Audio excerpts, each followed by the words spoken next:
فرمائیے.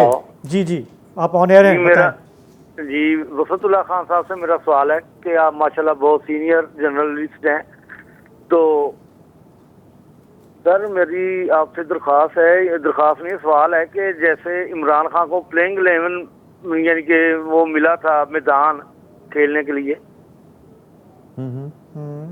تو کیا میاں نواز شریف کو بھی 2018 کے انتخابات کی طرح اس دفعہ وہ پہلے والا ہی میدان ملے گا یا کوئی کلیئر میدان ملے گا؟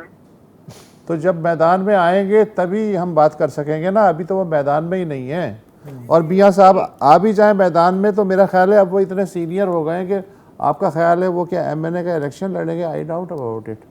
وہ صرف ایک گائیڈنس کے میرا خیال ہے سرپرست اعلیٰ کے طور پہ ہوں گے. تو وہ میدان تو ہے لیکن گز جو ہے اس کی لمبائی چوڑائی ہمیشہ تبدیل ہوتی رہتی ہے. اب دیکھنا یہ کہ اگلے الیکشن میں گز کون سا آتا ہے, یہ بھی دیکھنا ہوگا امپائر کون ہے. ہاں پھر پتہ چلے گا. نہیں ایسی بات نہیں ہے, سب کچھ اس کے مطابق ہوتا ہے, کوئی سیاست میں مداخلت رولز آف دا گیم جو ہے وہ کون طے کرتا ہے. ٹھیک ہے. جہازیب خان ہے میران شاہ سے, وزیرستان. ہلو السلام علیکم. السلام علیکم. جی فرمائیں. سر ہماری یہ سوال ہے کہ ادھر ذرا شمالی وزیرستان کی بھی توجہ دو. اچھا ادھر بھی ذرا یہ تیرا پنجاب پر سیاست پہ مصروف ہے, وہ کام ادھر بالکل نہیں کرتا. ادھر بھی ذرا یونیورسٹی وغیرہ کالج وغیرہ بھی بناؤ, ہماری یہ گزارش ہے سیاستدانوں سے. جی جی بالکل صحیح ہے. اب تو چونکہ ظاہر ہے کہ وہ جو سابق قبائلی علاقے تھے وہ اضلاع بھی بن چکے ہیں, لیکن وہاں اور بڑے لمبے چوڑے ان سے وعدے بھی کیے گئے تھے, فنڈز ایلوکیشن بھی ہوئی ہے, سیٹوں کی بھی ایلوکیشن ہوئی ہے, لیکن نہ ریاست کو یقین ہے کہ وہ اضلاع ہے وہاں کے عوام کو کوئی ایسا ثبوت ملا ہے اب تک کہ جن سے انہیں پتہ چلے کہ پہلے کے مقابلے میں اب ان کی زندگی میں فرق پڑ رہا ہے. آپ کا جو مطالبہ ہے بالکل جائز اور جینون ہے. جی اب کیا کریں, اجازت لے لیں کیا؟ تو ٹھیک ہے, اجازت دیجیے, انشاءاللہ منڈے کو بشرط زندگی ملاقات ہوگی. خدا حافظ.